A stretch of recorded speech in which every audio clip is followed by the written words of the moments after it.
L'ours, la guerre du feu, le nom de la rose, 7 ans au Tibet, deux frères, l'amant, Jean-Jacques Hano.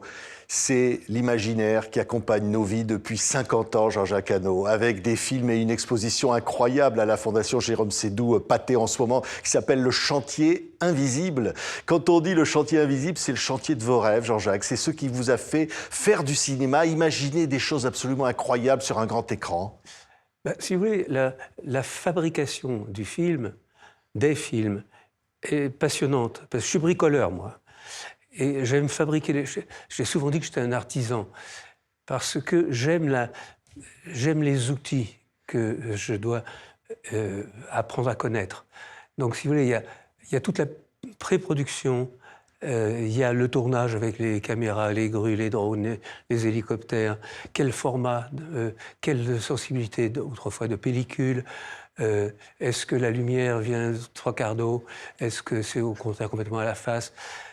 Tout ça c'est passionnant parce que c'est comme un organiste, si vous voulez, qui a plein de claviers, et donc la diversité des moyens mis en œuvre pour accompagner mon rêve, parce que là il s'agit bien de ça,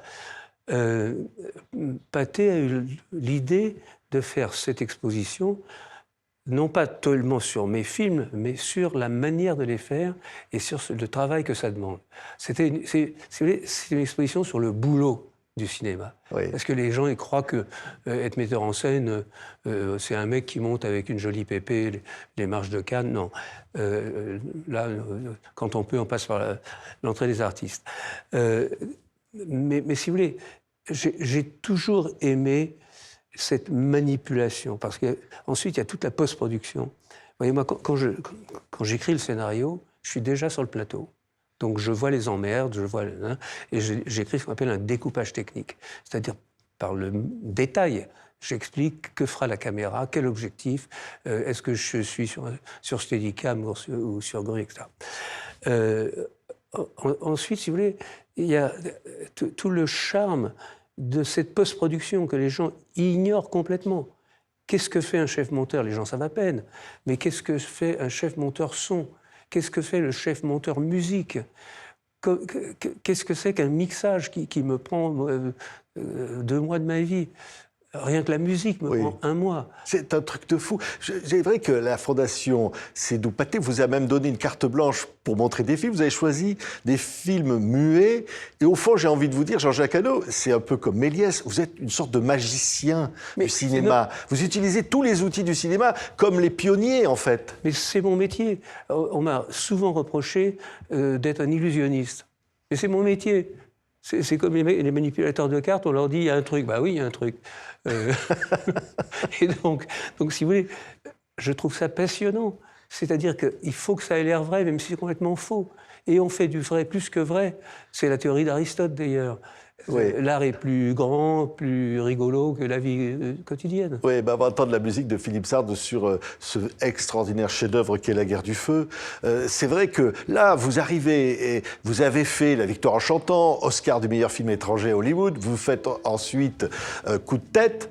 Et là, vous arrivez avec un projet, on vous dit, mais vous êtes complètement fou. Vous allez faire un film sans dialogue avec des hommes préhistoriques. Et ça, c'est bon signe. Si on ne vous dit pas que c'est un film complètement fou, c'est que ce sera un film parmi tant d'autres. En fait, il faut se donner un peu plus de mal maintenant. Ça fait 120 ans que le cinéma existe, ça fait 120 ans qu'il y a des chefs-d'œuvre, et il faut se dire, qu'est-ce que je fais qui est différent? Parce qu'on est soi-disant des artistes. Alors c'est quoi un artiste? C'est quelqu'un qui invente, qui innove. Mais si vous voulez innover après tant de chefs-d'œuvre, vous êtes obligé de faire des films impossibles.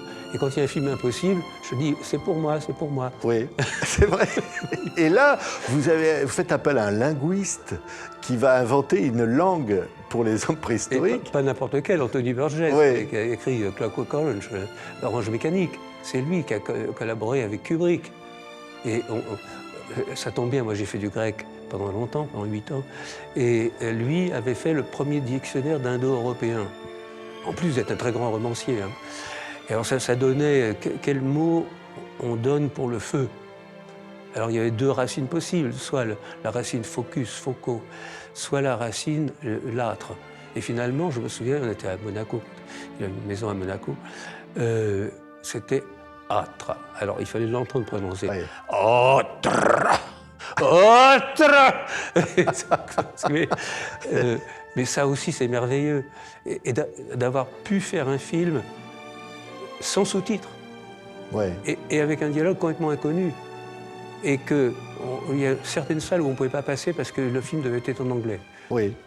Alors, traduire le langage préhistorique en anglais, ça c'était quand même... Si. Sur le plateau, il y avait 360 mots, ce qui est largement suffisant pour certains présidents de la République, par exemple. Je ne parle pas d'une autre. Mais on finissait sur le plateau par parler cette langue, on appelait la langue des Zoulam. Et je me souviens, par exemple, si on allait chasser un animal, c'était traktir.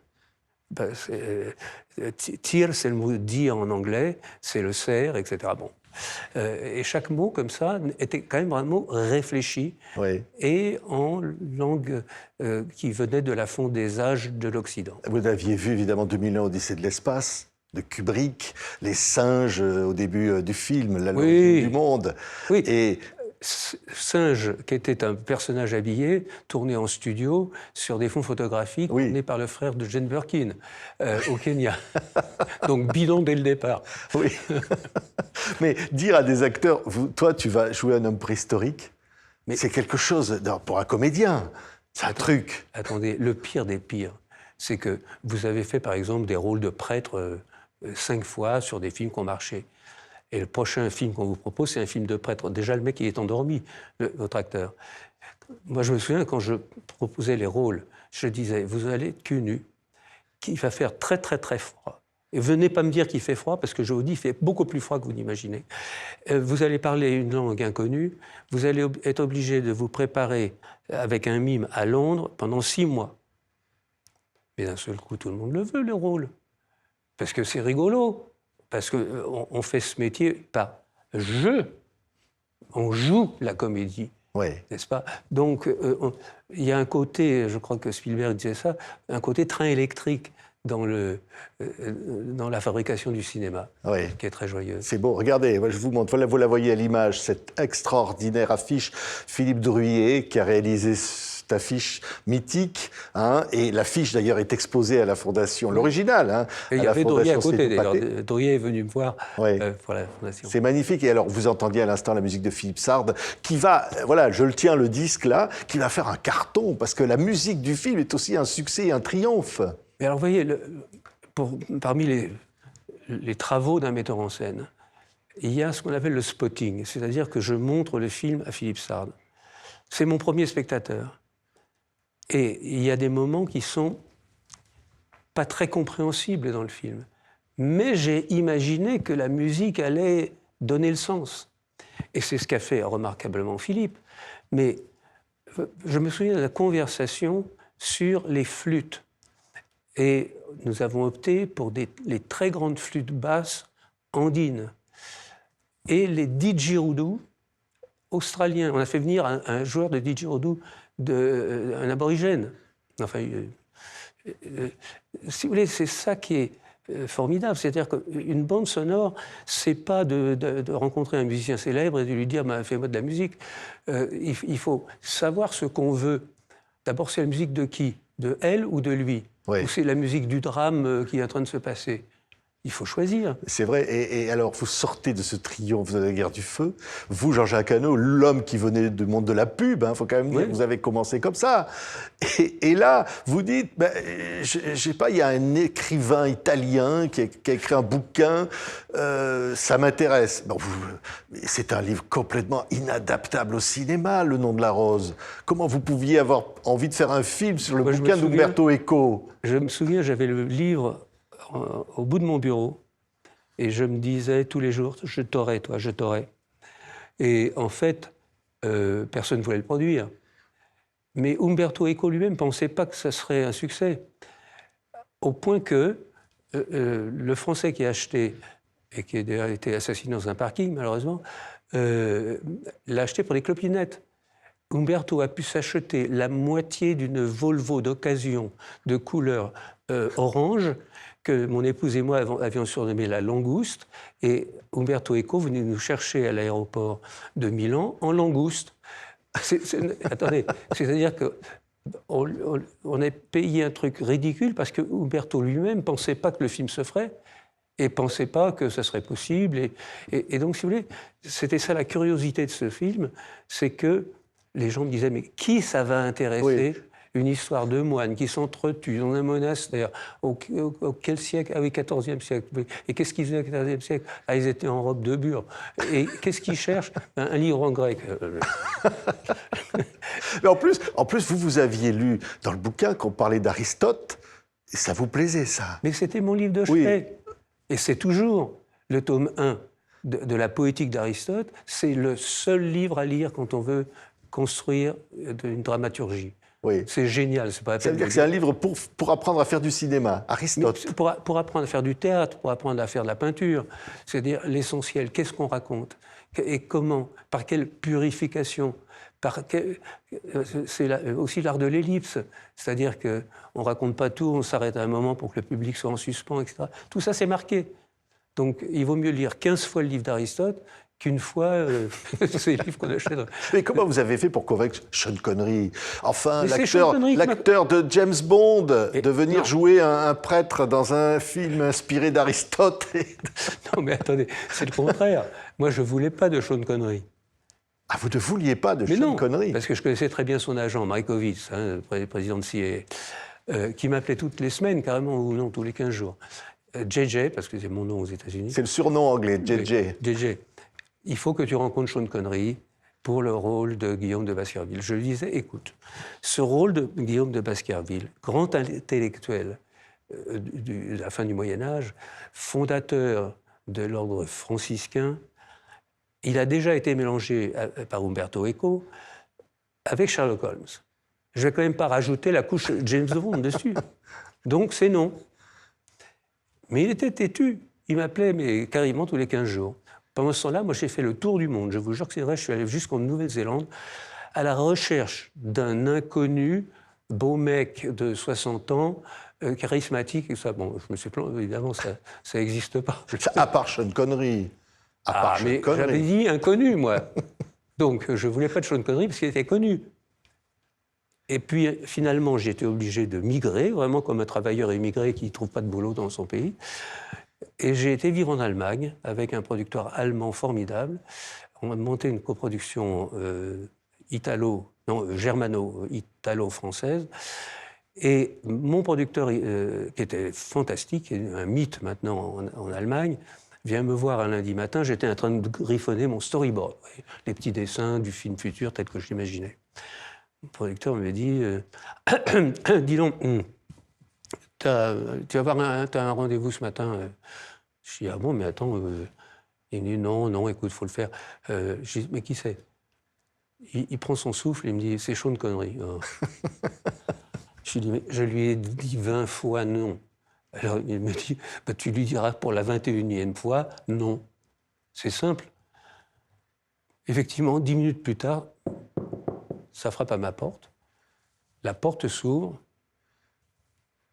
Là, je me dis, putain, il est beau, le mec. Hein. Il avait un charisme fou. Hein. Le scénario sous le bras. Scénario, j'en étais à la 16e ou 17e version à cette époque-là. Donc, je connaissais absolument par cœur. Et la mélodie du texte, évidemment, était dans mon crâne. Hein. Il ouvre, il commence à lire. À la page 3, j'ai la chair de poule. À la page 5, je dis Sean, arrêtez. C'est formidable. Je cours voir mon producteur, on l'engage. Sauf que là, drame, mon agent, cette semaine-là, m'appelle en me disant « Bonne nouvelle et mauvaise nouvelle, laquelle tu veux en premier ?»« Mauvaise nouvelle. Mauvaise nouvelle, je ne peux plus être ton agent. » Ah, et la bonne nouvelle, c'est quoi ? Je deviens président de Columbia, là où tu as ton film. Donc on file à Los Angeles. Ce monsieur, qui était un ami et qui le reste d'ailleurs, me dit alors que tu as pris qui pour le rôle principal ? Je lui dis, et là, avant de lui dire, je me dis ça va pas le faire. Là. Je lui dis Sean Connery. Ah, il me dit, mais t'es complètement cinglé. Là, il redevient mon agent. Tu es fou furieux. Attends, Sean Connery, alors là, la liste des qualificatifs catastrophiques et honteux, etc., il me dit, tu t'en sortiras jamais. Tu ruines ta carrière, là, c'est fini. Mais il se retourne vers mon producteur allemand, il lui dit, est-ce que c'est vrai que vous avez signé Sean Connery? Oui, dit-il. Il appelle sa secrétaire. Venez avec le contrat et une corbeille à papier. Il prend le contrat, il déchire le contrat. Et on démarre le film sans star et sans financement. Et je fais construire un décor qui coûterait aujourd'hui 40 millions d'euros. Mais bon, si vous voulez, cette histoire vaut par quoi? Elle vaut par le fait que le cinéma est fait par des fous. Et que le fou qui accepte de construire le plus grand décor construit en Italie depuis Cléopâtre, alors qu'on n'a pas de financement, il faut bien être cinglé. Mais il a tout vendu, tous ses biens, sans me le dire, parce qu'il ne veut pas me faire du chagrin, etc. Et puis un jour, on était en promotion à Vienne, je le vois tout content, il me dit « j'ai tout racheté, on va faire une fortune ». Oh, lui. Et donc, Umberto Eco a été surpris par, d'abord, ce qui a été un échec critique monstrueux. En Italie, ça a été, mais j'ai été dévasté. Et les Français ont été pas mal, mais les Allemands, les Espagnols, critiques fantastiques et des queues au cinéma pas croyables, dans le monde entier. Oui, c'est vrai. Et là, on va entendre une musique qui va rappeler un autre film qui arrive tout de suite après. Après avoir triomphé finalement avec Le Nom de la Rose, vous allez écouter cette musique de Philippe Sard, nous amener un ours. Alors là, on se dit, vous revenez quelque chose. Oui, c'est inattendu. L'ours. Mais pas pour moi. C'est parce que, d'abord, j'ai eu la chance de vivre en Afrique pendant mon service militaire. J'ai adoré. J'ai adoré voir que l'homme était universel, que les sentiments étaient partagés et les mêmes partout. Donc j'ai fait la guerre du feu pour cette raison-là. Comme le film a marché au-delà de toute espérance, je me suis dit, mais il faut que j'aille un cran plus loin. Là, j'ai fait que le public du monde entier s'est identifié à des gens qui sont barbus, qui sont échevelés, qui marchent pieds nus, etc. Il faut que j'aille un cran plus loin. Prenons le point de vue d'un animal. Alors là, quand j'ai dit ça, on m'a pris pour un fou furieux. Je suis allé au zoo, j'ai regardé quels étaient les animaux qui, à mon avis, permettraient la meilleure identification. Il y avait les tigres qui me plaisaient bien, mais les ours avaient quelque chose de tellement enfantin, si vous voulez, tellement charmant, que j'ai plongé pour ça. Mais le film a mis 7 ans à être fait parce qu'il fallait entraîner le grand ours. Oui. Alors, casting d'ours, évidemment. Alors, il y avait combien d'ours? Il fallait combien d'ours? Un Kodiak, un très grand Kodiak et un bébé. Oui. Alors, les bébés, ça, on les dresse pas, les bébés. Oui. Vous en aviez 7 ou 8 bébés? 18. 18? Oui, avec 18 mamans. Oui. Parce qu'en fait, les petits ours qu'on a récupérés, c'était des petits ours dont les mamans ne voulaient pas. Donc, dans les zoos, malheureusement, ils ont beaucoup de petits ours qui sont écrasés par leur mère. C'est pas gentil ce que je vous raconte, mais le monde sauvage n'est pas forcément gentil. Et on avait demandé aux différents zoos, au cirque, que si ce malheur arrivait, on récupérerait les oursons. Ils auront une maman humaine qui s'occuperait d'eux tant qu'ils sont adolescents. Et puis après, on leur garantissait, ce qui a été le cas, une vie tranquille dans un zoo bien aménagé. C'est arrivé, ils ont fini leur vie, tous les acteurs du film. Sous le contrôle du ministère de l'Agriculture français. Donc on leur a demandé, c'est eux qui ont réparti les ours. En vérité, si vous voulez, il y avait une oursonne, qui était le numéro 12, donc on l'appelait la douce. Et elle avait lu le scénario, c'est pas possible. Non, mais elle jouait mieux que les autres.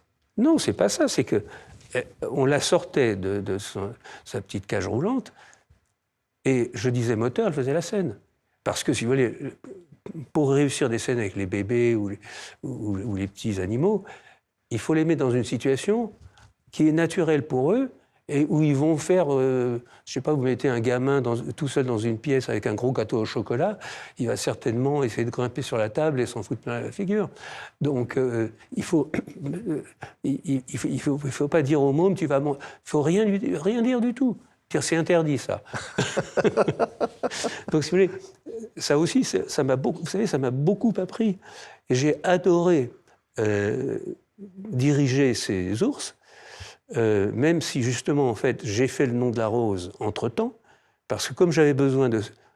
Mon dresseur d'ours, qui était donc près de Salt Lake City, m'a dit, pour certains mouvements du grand ours, j'ai besoin d'au moins 5 ans. En particulier, il y avait une scène de pêche à la truite et l'ours n'avait jamais vu de poisson. Attendez, c'est un ours de 800 kilos. Et donc, il fallait des années pour que... Mais oui, on a creusé une mare de la taille de cette table et puis on a payé un pêcheur à la ligne pour attraper une truite tous les jours et déposer la truite dans le bassin.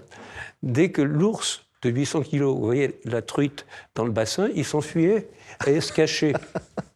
Jusqu'au jour où, je me souviens, je suis dans ma maison de campagne, « Wes, it's done! It's got it! » Oui, effectivement, l'ours avait attrapé la truite et l'avait bouffée. Oui.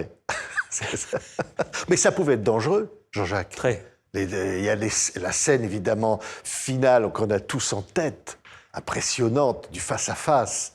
Et c'était dangereux. Enfin... Oui, mais bien sûr. À partir du moment où vous avez, j'ai envie de dire même un chat, c'est dangereux. Quand vous avez un animal, il est forcément imprévisible. Et moi, j'ai failli mourir, hein, parce que j'ai fait une photo avec mon grand ours, et puis j'ai fait un mouvement qui ne lui a pas plu. On était très copains. Tous les matins, on se soufflait de notre haleine réciproque. Je ne sais pas ce qu'il a pensé de la mienne, mais la sienne, je ne la recommande pas pour le matin. Et donc, si vous voulez, on était copains avec ce grand ours. Il était malin, d'ailleurs. Il voyait à peu près le mouvement qu'on allait lui demander.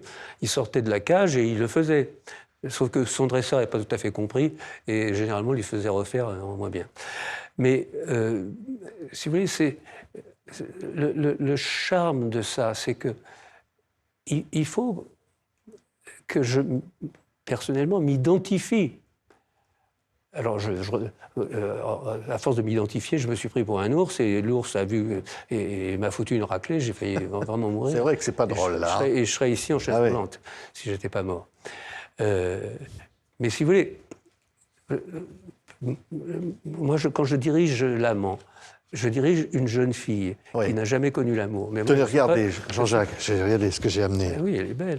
Regardez, c'est l'affiche originale de ce film qui est un chef-d'œuvre.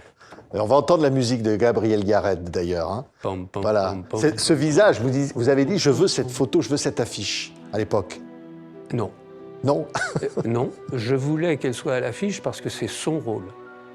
Le rôle est soi-disant masculin, c'est l'amant. Mais le rôle principal, c'est la jeune fille. Et ce que je voulais vous dire, c'est qu'en dirigeant ces quelques films où j'ai fait travailler des animaux, ça m'a appris à mieux diriger les acteurs humains. Parce qu'en fait, vous savez, le mieux, c'est l'instinct. Et tant qu'on ne sort pas de ses tripes, l'instinct, moi, pour le scénario de Deux frères, machin, j'étais à 4 pattes sur la moquette et à faire les scènes, en me disant, mais qu'est-ce que je ferais si j'étais jeune tigre mais je suis obligé de me poser la question, qu'est-ce que je ferais si j'étais moine au XIVe siècle? Qu'est-ce que je ferais si j'étais conquérant musulman au XIXe, etc. Ouais. Et cette identification est extrêmement plaisante parce que moi, je suis obligé de vivre dans cet univers-là. Donc, pendant des mois, je suis ailleurs, complètement. Oui. Vous avez rêvé du roman de Marguerite Duras? Alors, j'ai pas rêvé de Marguerite. Oui. Non, mais du roman.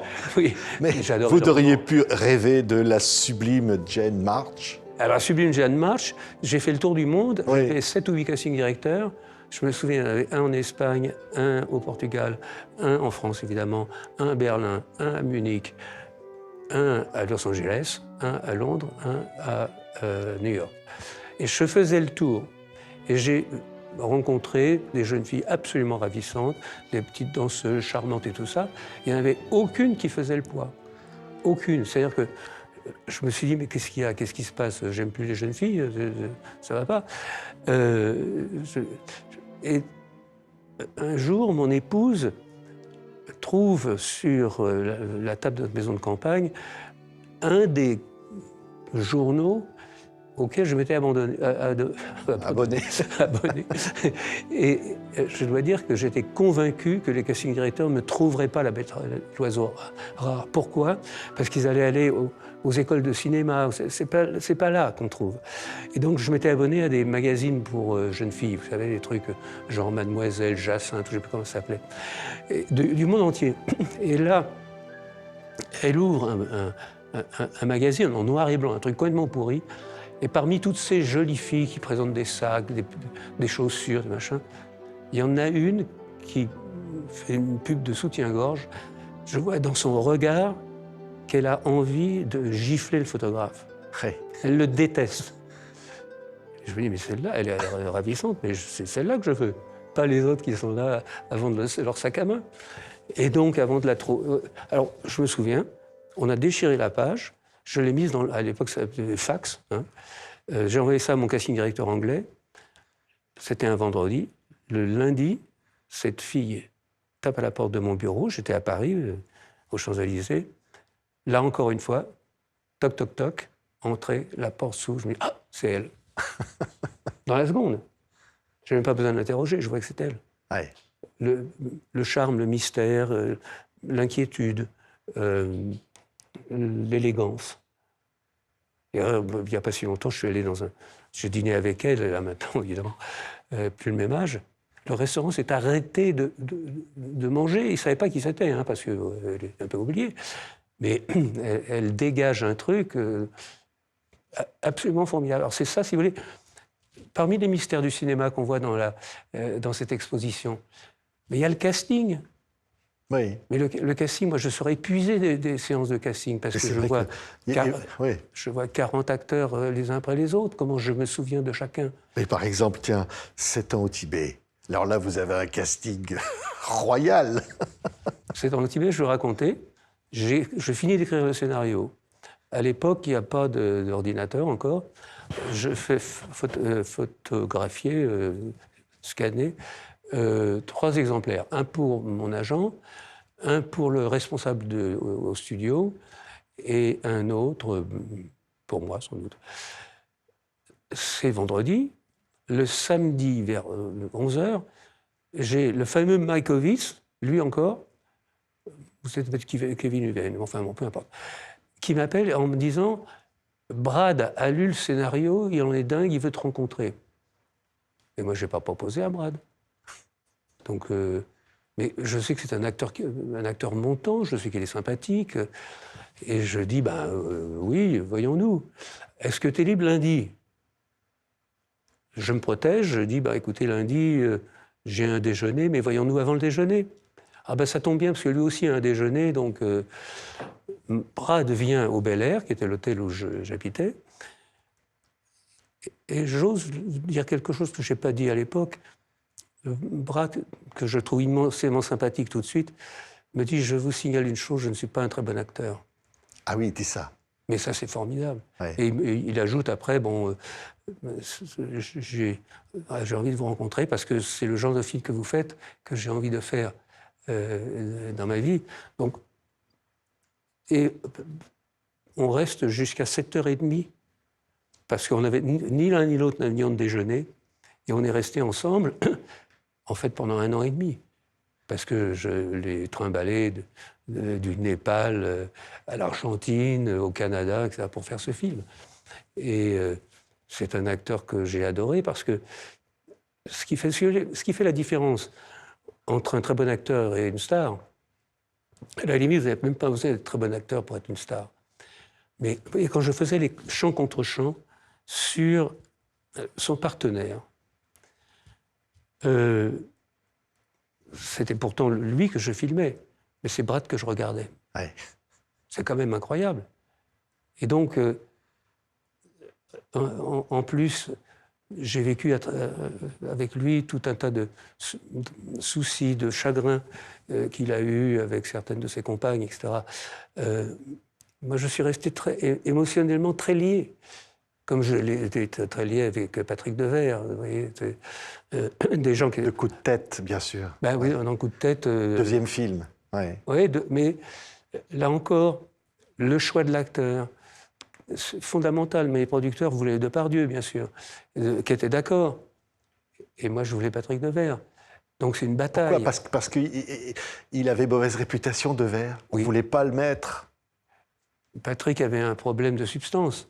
Donc j'ai été obligé de lui dire, à un déjeuner, je lui ai dit, écoute, c'est toi que je veux, mais je ne sais pas si tu le sais, mais tu n'es plus assurable. Donc, mon producteur, qui est déjà réticent à te prendre, ne peut pas techniquement te prendre. On ne peut plus t'assurer. Il m'a regardé droit dans les yeux, il m'a dit, j'arrête. Et il a arrêté. Pendant tout le tournage, jusqu'à... Malheureusement, après, il faisait le film de Corneau, Série Noire. Il a recommencé, genre, une semaine avant. Et ça s'est mal passé avec un de mes techniciens. Enfin bon, si vous voulez, ces histoires de studio qui étaient malheureuses. Mais c'est aussi la vie du... J'ai envie de... Les coulisses du cinéma, c'est pas ce qu'on vous raconte à la télé. C'est ça. Ça, oui, c'est un tel, il est formidable, il joue merveilleusement, on s'est follement amusé. Mais non, il y a des drames souvent entre des acteurs et des techniciens. Il y a évidemment tous les malheurs de la Terre, les camions qui vont au mauvais endroit. Le jour où on a prévu une belle scène de soleil, il pleut à saut, etc. Quand même, par exemple, quand vous tournez Stalingrad, Jean-Jacques, c'est un film incroyable, film de guerre épique, des scènes incroyables à tourner. C'est extrêmement lourd, c'est quelque chose de... Non. On se le dit, on le pense en voyant Dit bon sang. Mais c'est beaucoup plus facile de faire une charge de 1000 hommes parce qu'on va répéter pendant 3 mois avec un cascadeur pour un groupe de 10. Donc j'ai 100 cascadeurs qui dirigent après des mois de recherche, de mise en place du décor que je fais moi-même avec mon accessoiriste, etc. Où est-ce qu'on place les canons, où est-ce qu'on va placer les explosifs. Tout ça, c'est le côté rigolo. Sauf qu'il y a un moment, il faut tourner. Et que si un des figurants se casse la figure sur un des endroits où il y a des explosifs, il perd la vue. Donc, avant de donner le coup de sifflet, moi, je suis... Oui, là j'ai peur. Ouais. Mais j'ai pas peur pour... La mise en scène est facile. C'est-à-dire que j'ai fait construire le décor. J'ai choisi le lieu où on construisait le décor. J'ai choisi le chef décorateur. Je choisis le morceau de ville que je veux voir, le niveau de destruction que je veux voir. Donc tout est prêt. Et ça ressemble exactement à ce que je veux que les gens voient. Donc ça, c'est facile. Je vous dis, une charge de cavalerie ou une charge au milieu des explosifs, ça, c'est dangereux. Et ce qui est le plus difficile, ce sont les scènes d'amour. Oui. Ah, pourquoi c'est le plus difficile? C'est la seule fois... Moi, vous savez, je dors très bien. Je me réveille généralement de bonne humeur. Et d'extraordinaire humeur, quand je dis « Ah, je vais tourner la scène de la charge, je vais tourner la scène du bateau qui explose, et tout ça. Bon. Mais quand j'ai une scène d'amour, je sais que je suis au bord de la falaise et que si mes acteurs prétendent trop bien, eux-mêmes vont être en difficulté avec leur compagnon de vie. S'ils envoient des signaux à leur compagnon de vie que, en fait, c'est un peu bidon, un peu tout à fait, le public s'en aperçoit aussi. Donc déjà, comment respecter, si vous voulez, l'indispensable politesse que l'on doit à ces acteurs, tout en garantissant l'émotion, et que le moindre dérapage, vous avez par exemple le Perchman, qui est un des rares à être accepté sur le plateau, qui est pris d'une quinte de tout, et qui est en rythme avec le grincement du lit. Vous avez perdu la Ça scène. marche plus. Mais c'est fini. Parce qu'à chaque fois que vous allez les remettre dans le lit, on va attendre la canne de tout. Je vous donne cet exemple tout à fait imbécile, mais autant la charge, s'il y a le mec qui fait une canne de tout... C'est pas grave. c'est pas... Mais là-dessus, dans L'Amant, le film a été vu comme, avec ces scènes érotiques dans le monde, en Chine, où vous êtes très célèbre, évidemment, Jean-Jacques. Oui. Et c'est vrai que, comme un jour, vous avez découvert l'affiche du film, en version chinoise, vous avez été étonné. Alors non, c'était pas la version chinoise. Le film était interdit en Chine, donc tout le monde l'a vu, y compris le sommet de l'État, que j'ai le privilège de connaître. Si vous voulez, la Chine a tout de suite su que c'était la personne qui avait fait Le Nom de la Rose, machin, qui avait fait un film où il y avait de la sexualité, ou en tout cas de la sensualité. Et ils ont été, quand on a acheté un film en Chine qui est interdit, on va dans n'importe quelle épicerie, on va au sous-sol et on choisit, il y a tout. Hein. Mais c'est interdit. Donc c'est une espèce de chose positive par rapport au public. Et alors, il y a un truc qui me fait vraiment rire, c'est que ça fait quand même 10 ou 15 ans, je vais beaucoup en Chine, j'adore la Chine. Après les séances, vous savez, où je signe le machin, il y a généralement une trentaine, une quarantaine de jeunes femmes avec des beaux cheveux longs qui viennent s'appuyer en demandant sur mon épaule, en demandant si elles peuvent faire un selfie. Alors, oui, bien sûr. Et après avoir fait le selfie, elles se rapprochent de mon oreille et elles me disent « Thank you for making my sexual education ». Et elles partent comme ça. Non, ça a été que le film interdit qui a eu le plus de succès en Chine, alors oui, on va dire. Non mais attendez, je ne peux pas dire qui c'est parce que c'est très haut dans la hiérarchie, mais la femme de quelqu'un de très important m'en parle au cours d'un dîner officiel. Et je lui dis évidemment, comment vous l'avez-vous vu? Oh ben, mon mari, il l'a trouvé. Et enfin bon, si vous voulez, c'est cette drôlerie que j'adore en Chine. Ouais. Et là, j'ai fait un film qui... J'étais avec Jean-Pierre Raffarin, notre ancien Premier ministre, et j'étais tout content parce que le film que j'ai fait en Mongolie a fait 1 milliard de vues. 1 milliard. Alors, c'est la Chine, hein, ça veut dire qu'il y a quand même 400 millions de gens qui ne l'ont pas vu, mais... mais c'est sûrement... En fait, il m'a dit 1 milliard d'entrées, mais c'est sûrement, y compris les passages à la télé. Oui, Le Dernier Loup. Oui. Film que vous tournez là-bas, oui. En Chine. Ah, mais j'ai adoré. C'est quand même extraordinaire. Au milieu de la Mongolie. Formidable, oui. Mais avec les éleveurs de chevaux, dormant dans les yourtes, avec les mecs qui picolent comme des fous. Moi, c'est la seule fois de ma vie où j'ai été amené à boire 1 litre de vodka un soir. Je m'en suis pas remis depuis. Hein. mais si vous voulez... Vous êtes tellement loin de tout. Et le sujet est un sujet puissant. C'est un très beau livre que j'avais lu. Et c'est un livre, en fait, follement écologique. Et ça, je l'ai peu dit parce qu'on allait penser que j'avais été, je sais pas, on m'a graissé la patte. C'est pas du tout le cas. Les Chinois m'ont dit qu'ils voulaient que je fasse ce film, parce que c'était un film important pour eux, parce qu'ils devaient transformer leur manière de produire les choses. Ils voulaient arrêter le charbon, se développer dans le nucléaire, se développer dans les moulins et dans le photovoltaïque. Et ce film était pour eux un moyen, à travers un metteur en scène étranger, car c'est eux qui sont venus me chercher, pour la raison suivante. Ils m'ont dit, voilà, comme vous l'avez lu, c'est des loups dans la steppe mongole. Mais les héros sont des Han. Si on demande à des metteurs en scène Han, ils vont avoir la trouille de ce scénario, d'avoir la trouille de gêner les autorités, donc ils vont être contraints.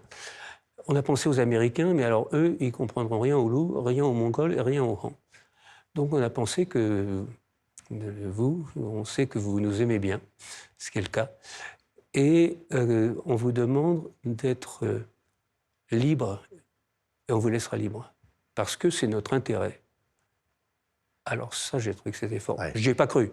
J'ai cru qu'on allait me laisser une certaine liberté. Je peux vous dire que je n'ai jamais été aussi libre, parce que très souvent, vous avez des gens de la production ou de la distribution qui passent, ils ont la fille, la jupe est un peu courte, ou n'importe quoi, et que vous perdez une certaine marge de liberté. Là, rien. On m'a laissé choisir mes acteurs, choisir les décors, qui étaient à 17 heures de Pékin. Hein. La musique, tout. J'ai vu la musique avec James Horner à Londres. C'était... Et ça reste, ça demeure. Vous voyez, je vais être président là, du Festival du cinéma chinois. Je vais aux fêtes chinoises. Mon équipe a été complètement adorable, d'une dévotion faramineuse, inépuisable, et tout le temps heureux dans le froid. Ouais.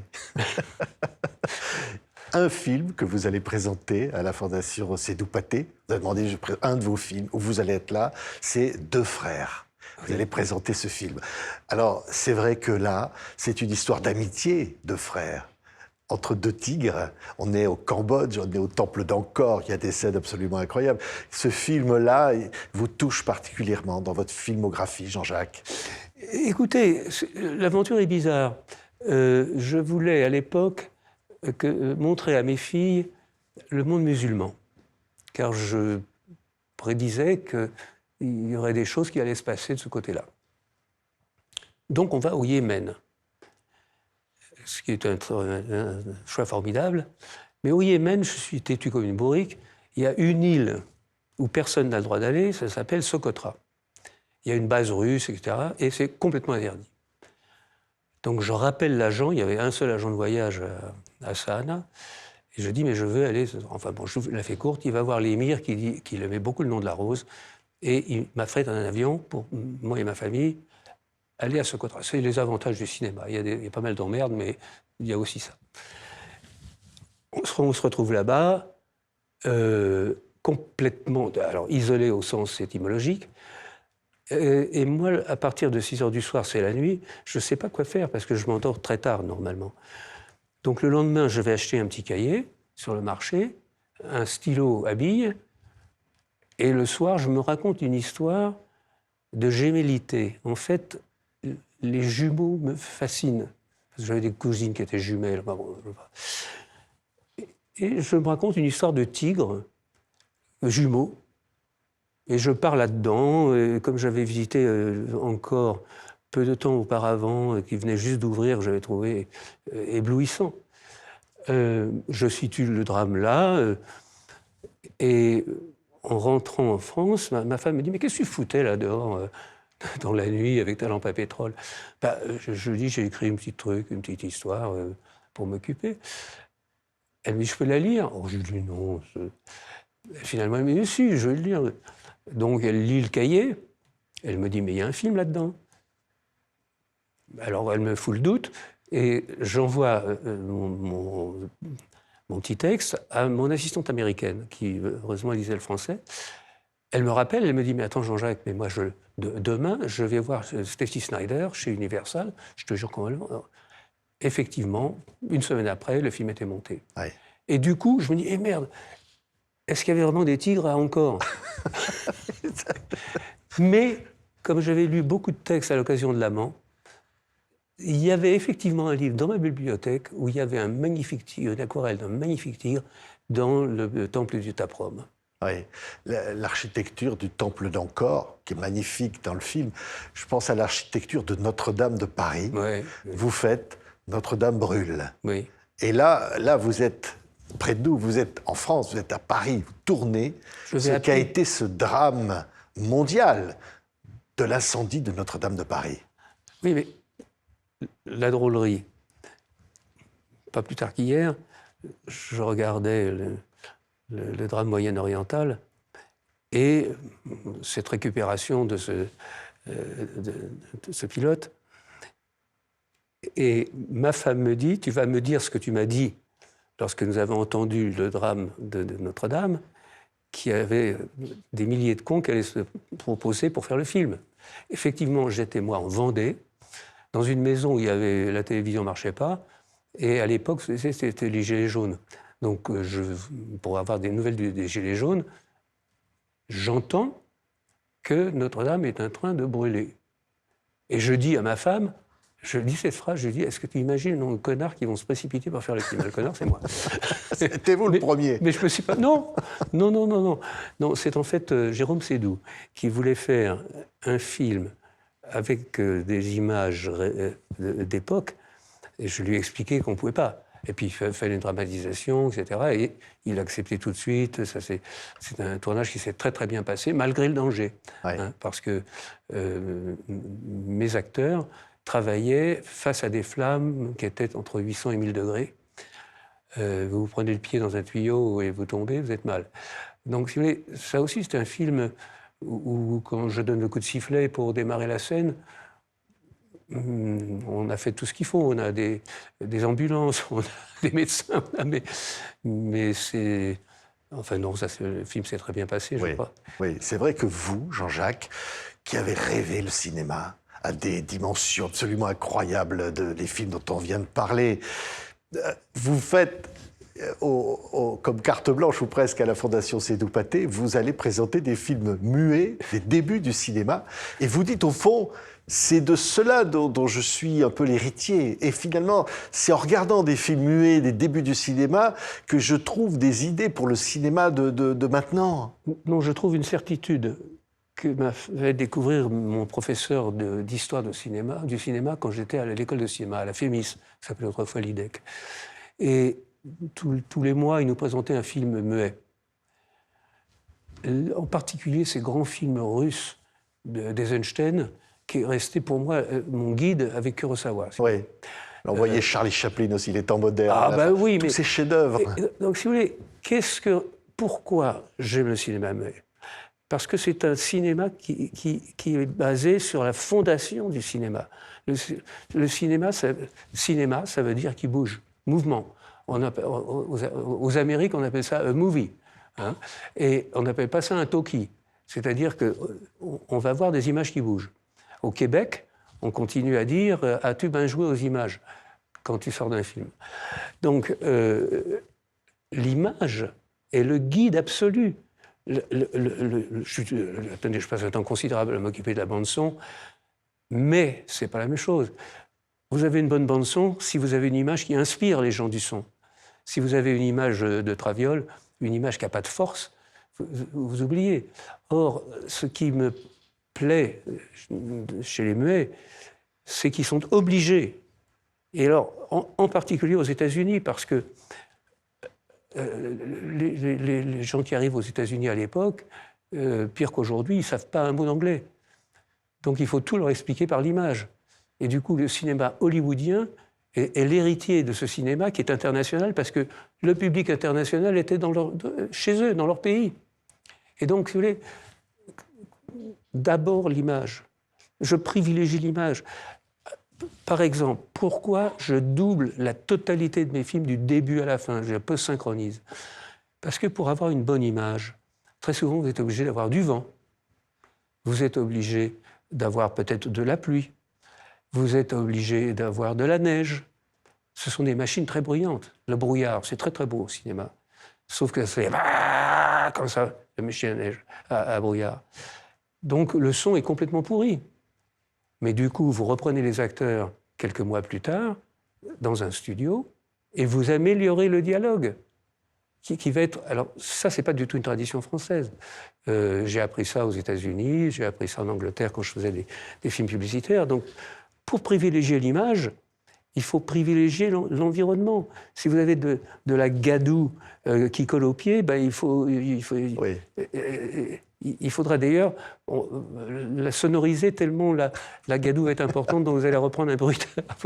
Mais je veux dire, Jean-Jacques, c'est vrai, on voyait à l'instant les temps modernes, l'affiche de Chaplin, je pense à la rue vers l'or. Admirable. Mais ce sont des films qui peuvent être vus, quelle que soit votre culture, votre religion, quelle que soit votre langue, dans le monde. C'est un cinéma universel, Chaplin et le cinéma muet. Et j'ai le sentiment que vous aussi, Jean-Jacques, vous avez touché à ça, à cette universalité dans le monde entier, pour le nom de la rose, évidemment, ou montrer la guerre du feu, et que ça peut être compris par tout être humain sur cette planète. Et c'est ça qui est incroyable, arriver à ce que le cinéma puisse parler un langage universel.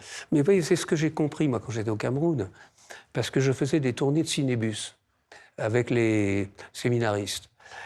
Et c'était extraordinaire de voir que des populations qui n'avaient jamais vu d'images. Alors, ils étaient très, très inquiets que le faisceau de lumière soit. Ils appelaient ça le faisceau de vie. Et ils avaient peur de passer devant pour être, je ne sais pas quoi, fusillés par la lumière. Mais très vite, pendant cette année que j'ai passée au Cameroun, j'ai compris que je comprenais mieux les gens qui me recevaient dans leur case, dans cette atmosphère enfumée, que mes copains d'école de cinéma. Et je voyais ce que j'avais totalement en commun. C'est-à-dire que je ne me serais pas lancé dans la guerre du feu si je n'avais pas eu cette conviction. Et que j'ai pas.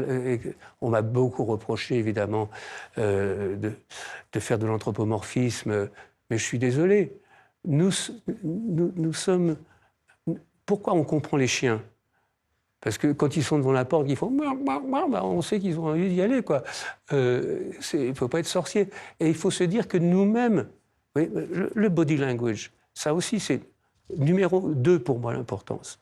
C'est que le body language de mes acteurs est fondamental. Pour le nom de la rose, vous êtes obligé d'avoir des gens qui cachent leurs mains dans la coule. Parce qu'un bon jésuite, quand il va vous parler, il ne va pas vous regarder.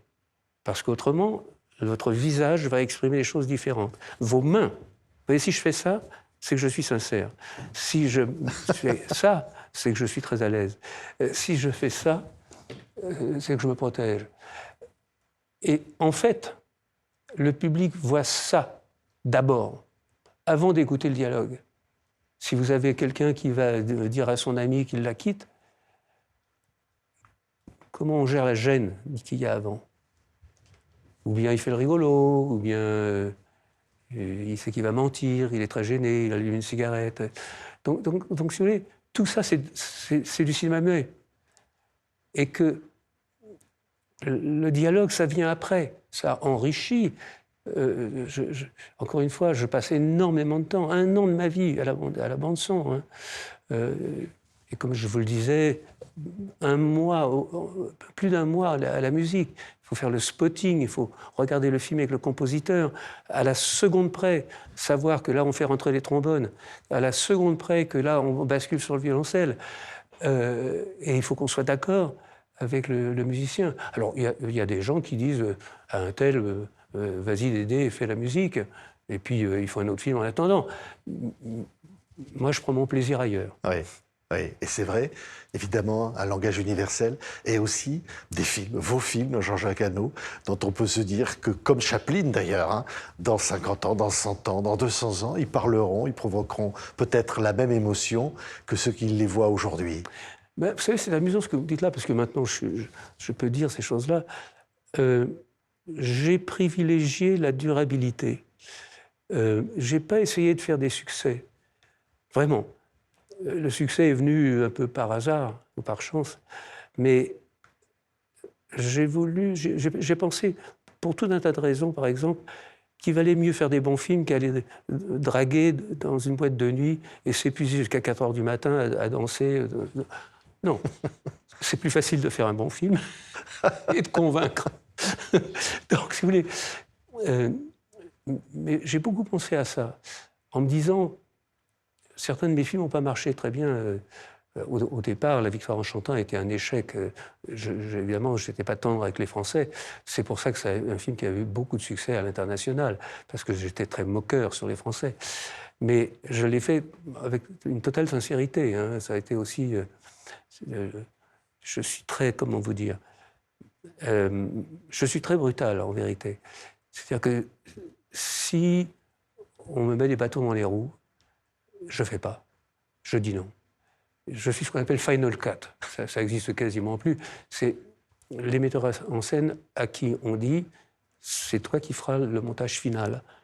Et nous, on n'a rien à dire. Pourquoi Hollywood faisait ça?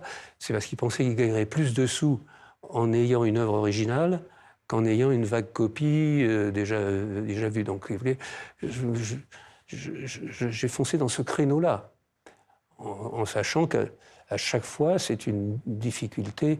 C'est pas parce que vous avez eu 5 Césars, 8 Oscars, je sais pas, ou le contraire, que vous avez du poids. C'est pas ça. C'est que vous êtes l'homme de votre dernier film marche pas, vous êtes un plouc, vous êtes un naze.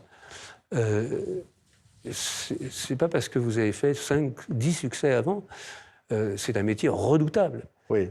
Et donc, mais si j'emploie un mot, une œuvre, c'est ça aussi un cinéaste.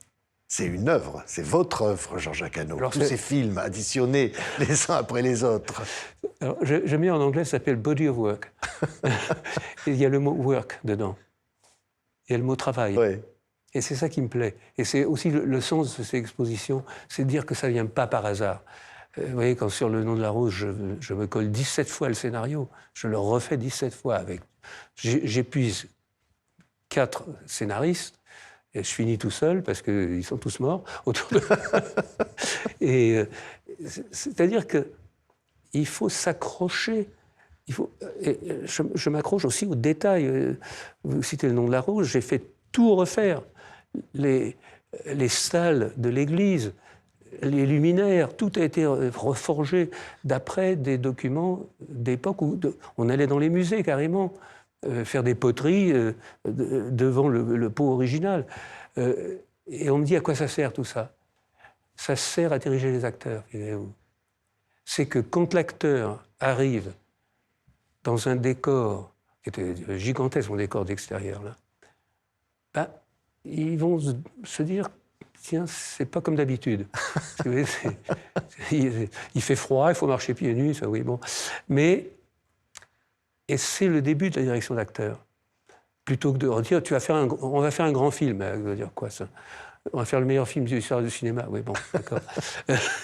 Non, donc si vous voulez, le costume va être hyper important. On dit que l'habit fait pas le moine. C'est pas vrai. Le même acteur, la soirée précédente, il jouait en charentaise trouée, et puis là, on lui met un costume d'officier de la Wehrmacht. C'est le même monsieur à l'intérieur, mais c'est pas le même personnage. Donc, si vous voulez, il faut aider l'acteur à être le personnage et le mettre dans la situation juste. Si vous faites une scène d'amour avec un projecteur en pleine face, vous n'aurez jamais une scène d'amour.